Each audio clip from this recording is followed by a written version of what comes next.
Sa ngalan ng Ama at ng Anak at ng Espiritu Santo. Amen. Sumainyo ang Panginoon. At sumaiyo rin. Aminin natin ang ating mga kasalanan upang tayo ay maging marapat gumanap sa banal na pagdiriwang. Panginoong Jesus, binigyan mo kami ng bagong buhay. Panginoon, kaawaan mo kami. Panginoon, kaawaan mo kami. Panginoong Jesus, pinapatawad mo ang aming mga kasalanan. Kristo, kaawaan mo kami. Kristo, kaawaan mo kami. Panginoong Jesus, binabakagi mo sa amin ang iyong katawan at dugo sa Eucharistia. Panginoon, kaawaan mo kami. Panginoon, kaawaan mo kami. Kaawaan tayo ng Diyos Amang makapangyarihan. Patawarin ang ating mga kasalanan at patnubayan tayo sa buhay na walang hanggan. Amen. Manalangin tayo. Ama naming makapangyarihan, ang langit at lupa ay iyong pinamamahalaan.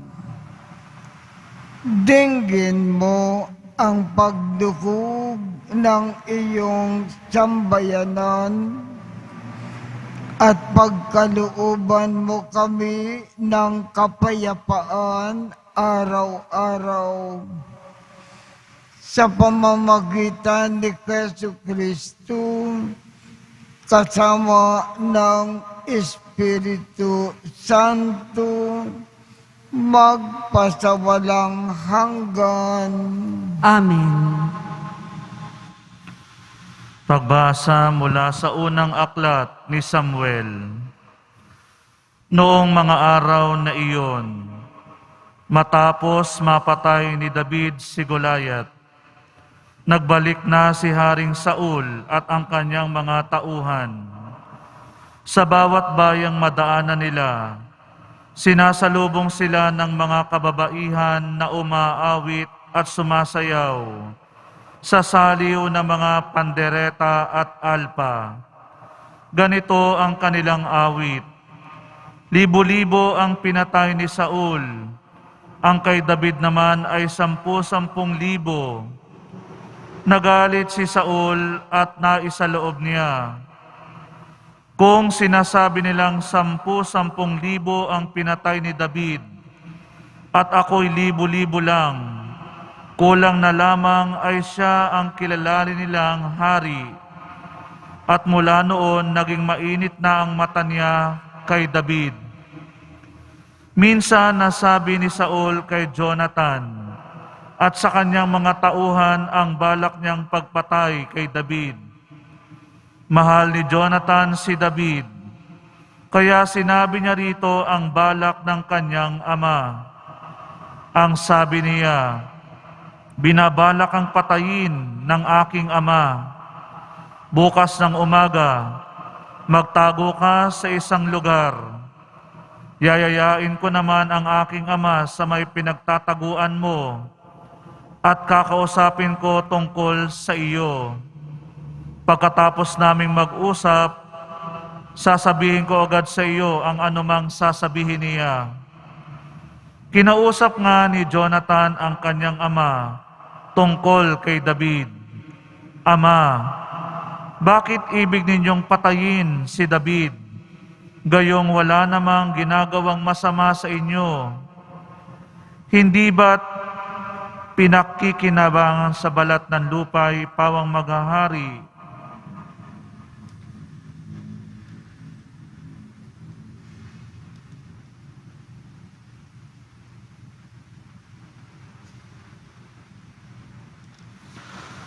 Pinakikinabangan ninyo siyang mabuti. Ipinain niya ang kanyang buhay nang harapin niya si Goliath at niloob naman ng Panginoon na magtagumpay siya para sa Israel. Alam ninyo ito at inyo pang ipinagdiwang. Bakit ninyo siya papatayin gayong wala siyang kasalanan? Dahil dito, nagbago ng isip si Saul. Sinabi niya, naririnig ng Panginoon, hindi ko na siya papatayin. Ang sagot na ito ng hari ay sinabi naman ni Jonathan kay David. Isinama niya si Jonathan sa hari at tulad ng dati, pinaglingkuran niya ito. Ang salita ng Diyos. Salamat sa Diyos. May tiwala ako sa Diyos, hindi ako matatakot. May tiwala ako sa Diyos, hindi ako matatakot. Maawa ka, Panginoon, ako'y iyong kahabagan. Lagi akong inuusig, nilulusob ng kaaway. Nilulusob nila ako walang likat maghapunan. O kay rami nila ngayon, sa akin ay lumalaban. May tiwala ako sa Diyos, hindi ako matatakot. Ang taglay kong suliranin nababatid mo ng lahat. Pati mga pagluha ko'y may talaan ka ng ingat. Kung sumapit ang sandaling ako sa iyo ay humibik, ang lahat ng kaaway ko ay tiyak na malulupig. Pagkat aking nalalamang, Diyos ang nasa aking panig.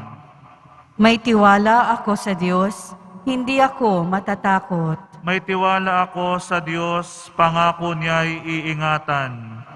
Pupurihin ko ang poon sa pangakong binitiwan. Lubos akong umaasa't may tiwala ako sa Diyos. Kung tao ring katulad ko, hindi ako matatakot. May tiwala ako sa Diyos, hindi ako matatakot. Ang anumang pangako ko'y dadalhin ko sa iyo, O Diyos. Ang hain ng pasalamat ay sa iyo ihahandog. Pagkat ako'y iniligtas sa bingit ng kamatayan, iniligtas mo rin ako sa ganap na katalunan. Ako ngayon ay lalakad sa harapan mo, O Diyos. Nataglay ko ang liwanag na ikaw ang nagdudulot. May tiwala ako sa Diyos, hindi ako matatakot.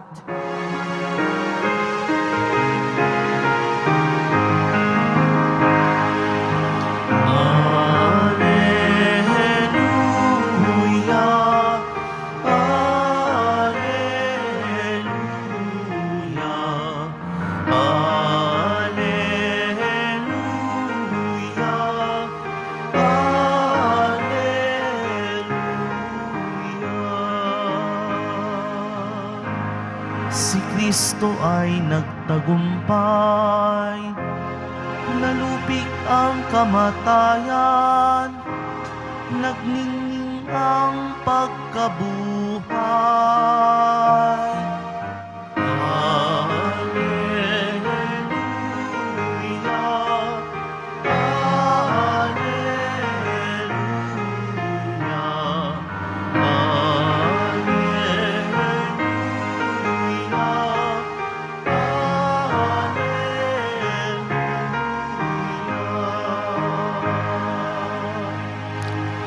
Sumpain niyo ang Panginoon, At sumayo rin. ang mabuting balita ng Panginoon ayon kay San Marcos. Papuri sa iyo, Panginoon. Noong panahong iyon, umalis si Jesus at ang kanyang mga alagad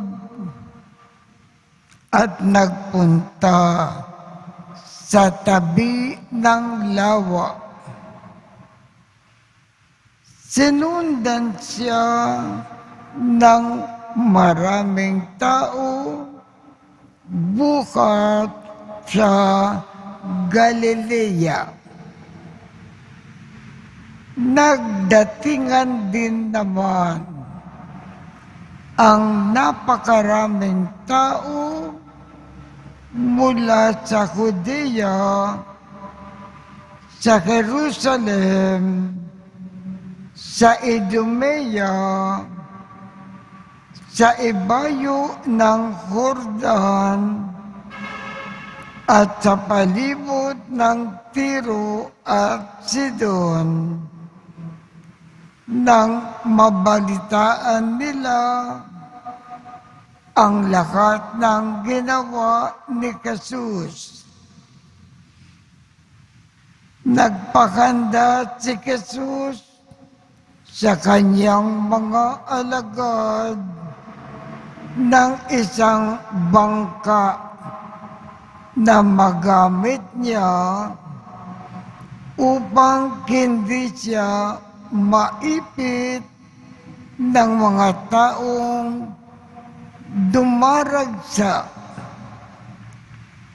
Marami na siyang pinagaling, kaya't pinagdumugan siya ng lahat ng may sakit upang makipo man lamang nila. Bawat inaalikan ng masamang espiritu na makakita sa kanya ay nagpapatira pa sa harapan niya at sumisigaw, "Ikaw ang anak ng Diyos."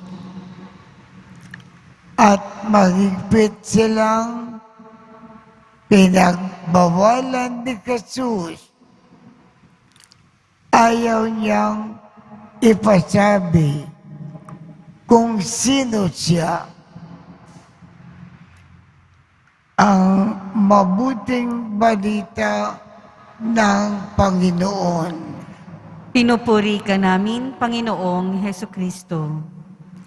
Sa ating ebanghelyo, walang tigil ang Panginoon sa kanyang pagkakawanggawa sa mga tao. Lagi siyang nag-aabot ng tulong.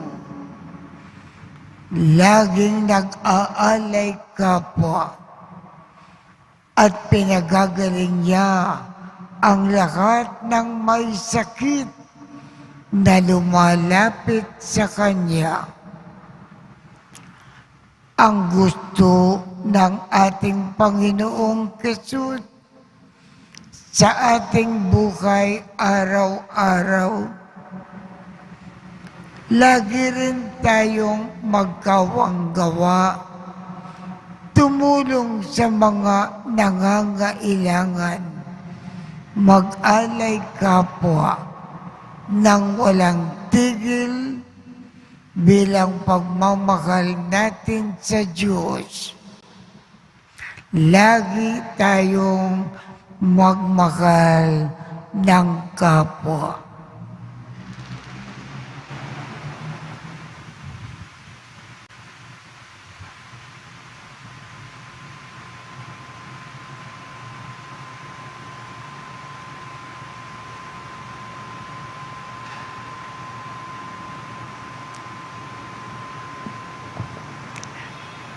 ipinadala ng Ama ang kanyang anak upang pagalingin tayo. Manalig tayo na hikilumin niya ang ating buong pagkatao, ang ating tugon.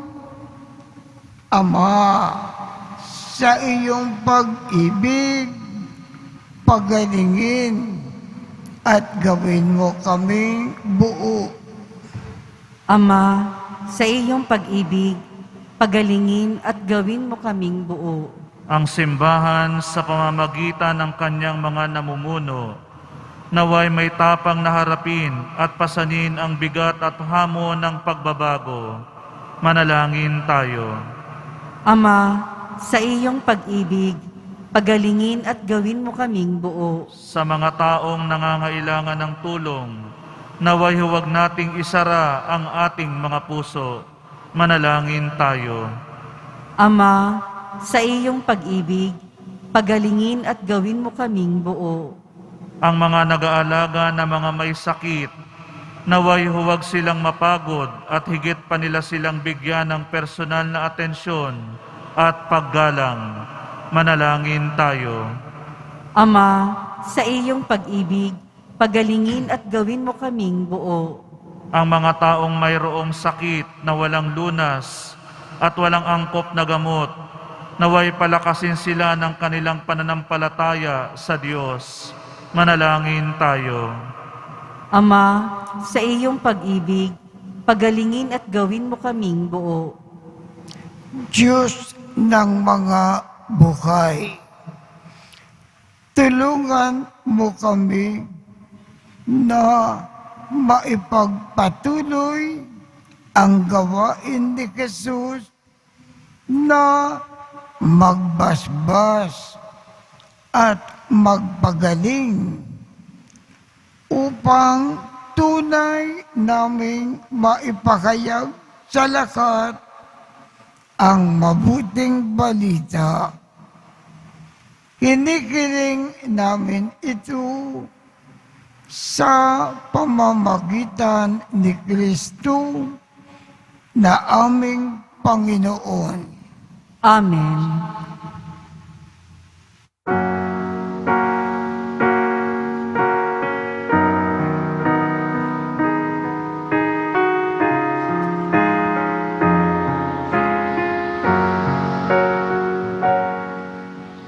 O Diyos, awang di mabilang,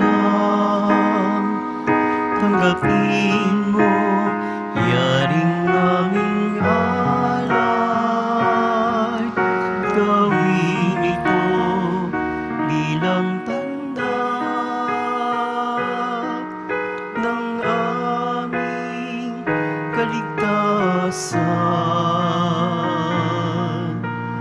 Narito, O Ama, alak at tinapay,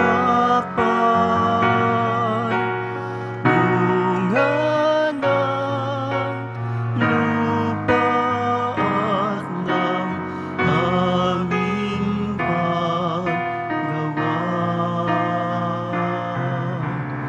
Narito, O Ama, alak at tinapay, bunga ng lupa at ng aming paggawa.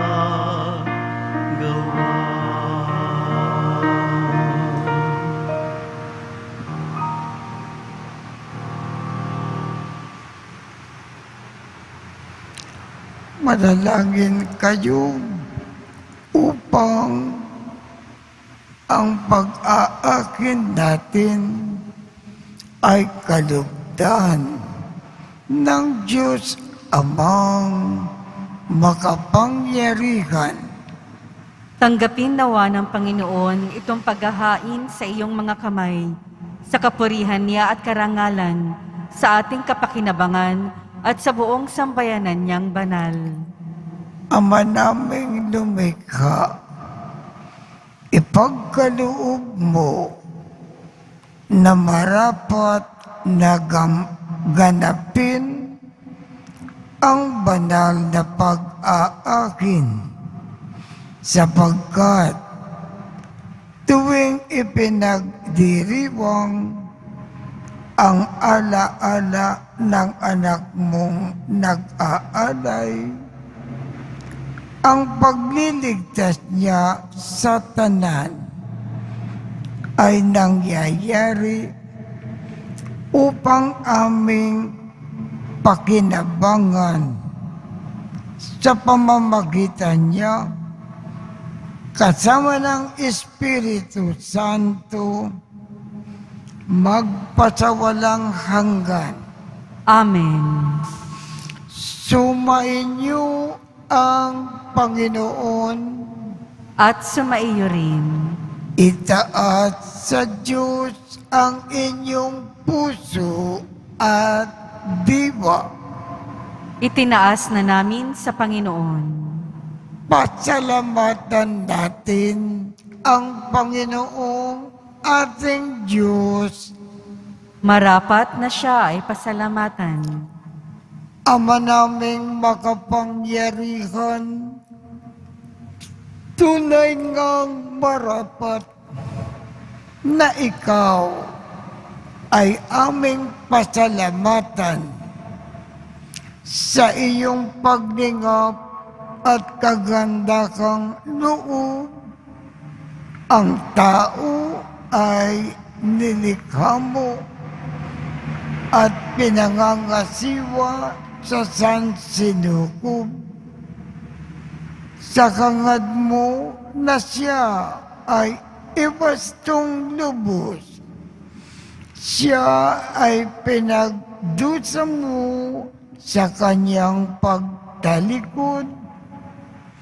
Sa iyong paggiliw, iyong ipinakintulot na makabalik siya sa pamamagitan ni Kristo Jesus.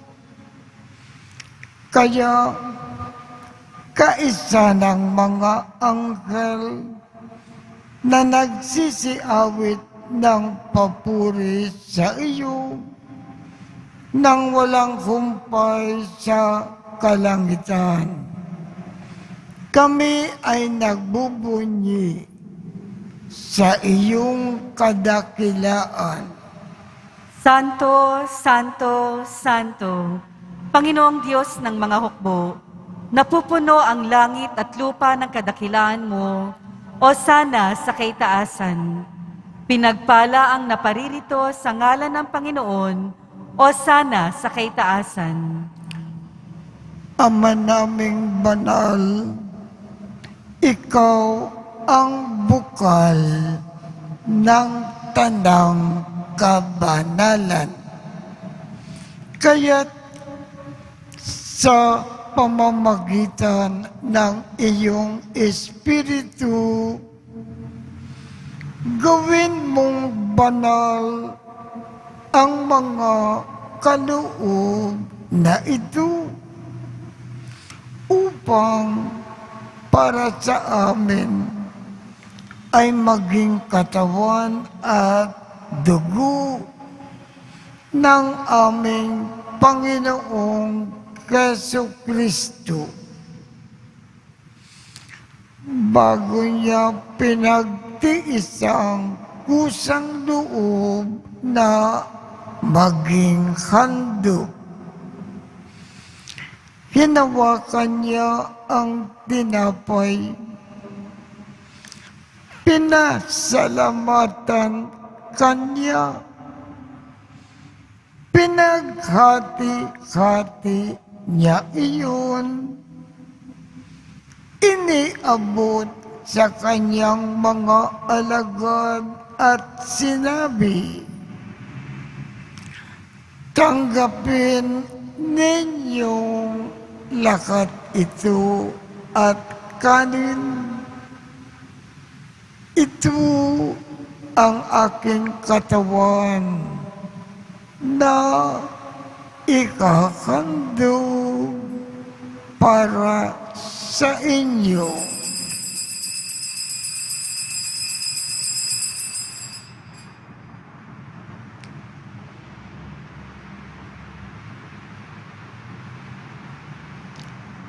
Gayon din naman, noong matapos ang hapunan, hinawakan niya ang kalis, muli kanyang pinasalamatan, iniabot niya ang kalis sa kanyang mga alagad at sinabi, "Tanggapin ninyong lakat ito at inumin. Ito ang kalis ng aking dugo, ng bago at walang hanggang tipan. Ang aking dugo na ibubuhos para sa inyo at para sa lahat sa ikapagpapatawad ng mga kasalanan. Gawin ninyo ito sa pag-alaala sa akin."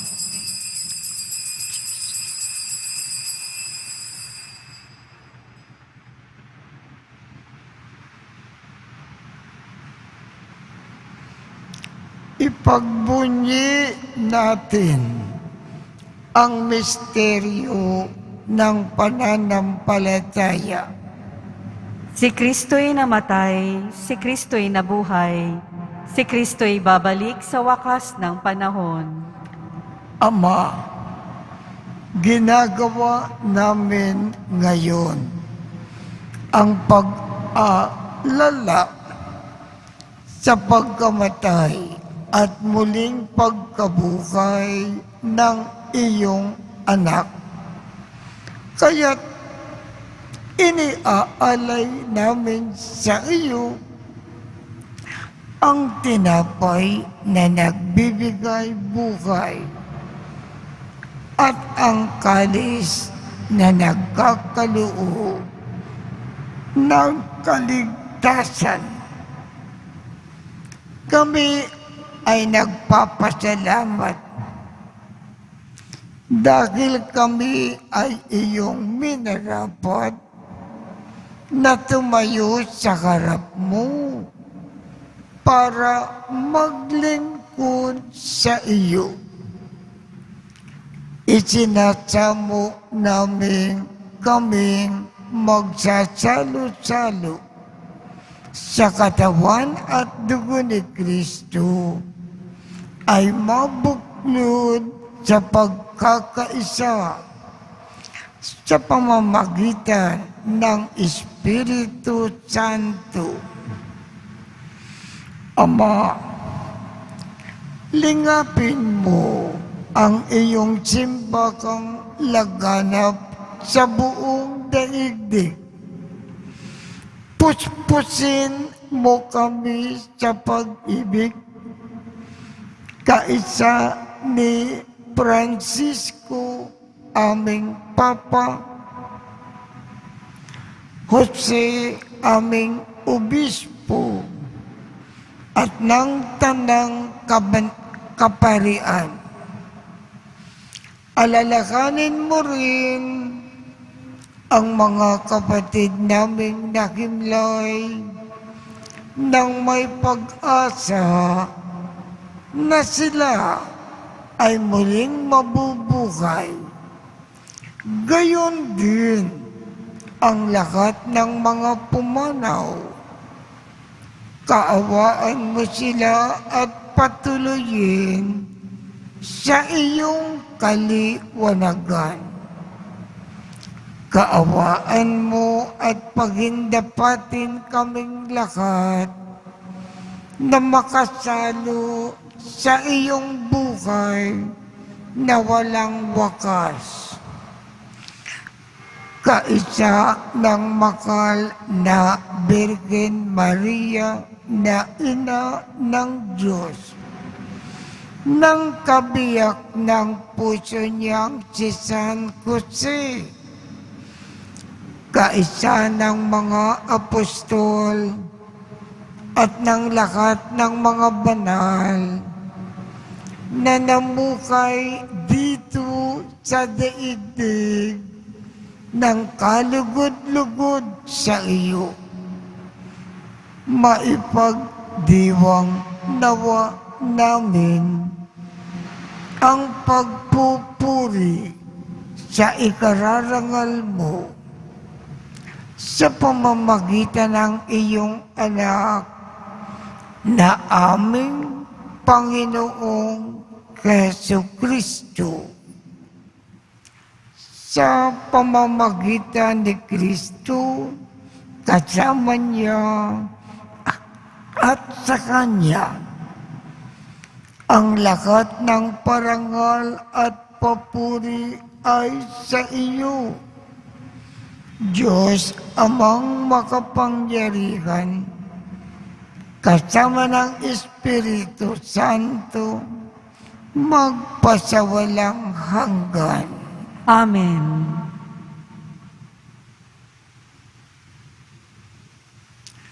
Sa tagubilin ng mga nakagagaling na utos at turo ni Jesus na Panginoon natin at Diyos, ipakayag natin ng lakas loob.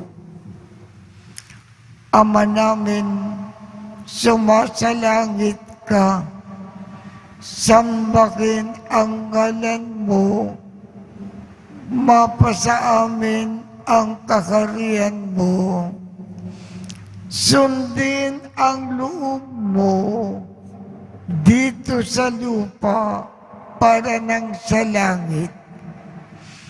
Bigyan mo kami ngayon ng aming kakanin sa araw-araw at patawarin mo kami sa aming mga sala para ng pagpapatawad namin sa mga nagkakasala sa amin.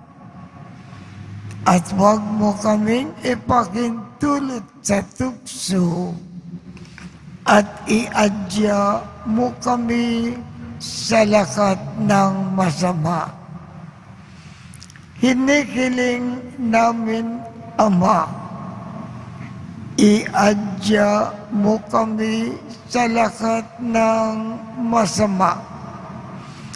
Pagkalooban kami ng kapayapaan sa araw-araw, iligtas sa kasalanan at ilayo sa lahat ng kapakamakan, samantalang aming pinananabikan ang dakilang araw ng pagpapakayag ng tagapagligtas namin si Jesucristo. Sapagkat iyo ang kaharian at ang kapangyarihan at ang kapurihan magpakailanman. Amen. Panginoong Jesucristo, sinabi mo sa iyong mga apostol, kapayapaan ang iniiwan ko sa inyo. Ang aking kapayapaan ang ibinibigay ko sa inyo. Tungkayan mo ang aming pananampalataya at huwag ang aming mga pagkakasala. Pagkalooban mo kami ng kapayapaan at pagkakaisa ayon sa iyong kalooban, kasama ng Espiritu Santo, magpasawalang hanggan. Amen. Ang kapayapaan ng Panginoon ay laging sumainyo. At sumaiyo rin. Magbigayan tayo ng kapayapaan sa isa't isa. Kordero ng Diyos na nag-aalis ng mga kasalanan ng sanlibutan, maawa ka sa amin. Kordero ng Diyos na nag-aalis ng mga kasalanan ng sanlibutan, maawa ka sa amin. Kordero ng Diyos na nag-aalis ng mga kasalanan ng sanlibutan, ipagkaloob mo sa amin ang kapayapaan. Ito ang kordero ng Diyos. Ito ang nag-aalis ng mga kasalanan ng sanlibutan. Mapalad ang mga inaanyayahan sa kanyang piging. Panginoon, hindi ako karapat-dapat na magpatuloy sa iyo. Ngunit sa isang salita mo lamang ay gagaling na ako.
Manalangin tayo.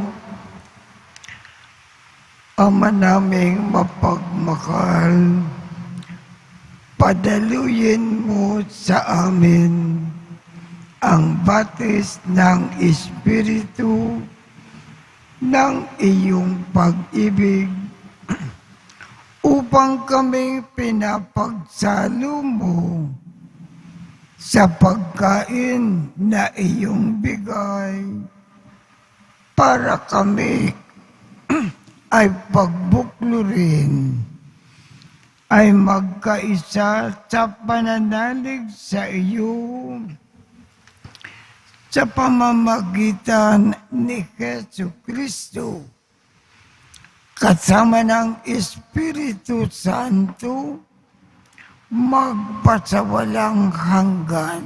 Amen. Sumainyo ang Panginoon At sumaiyo rin. at pagpalain kayong lahat ng makapangyarihang Diyos, Ama, Anak, at Espiritu Santo.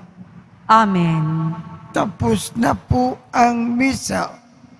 Humayo tayong mapayapa. Salamat sa Diyos.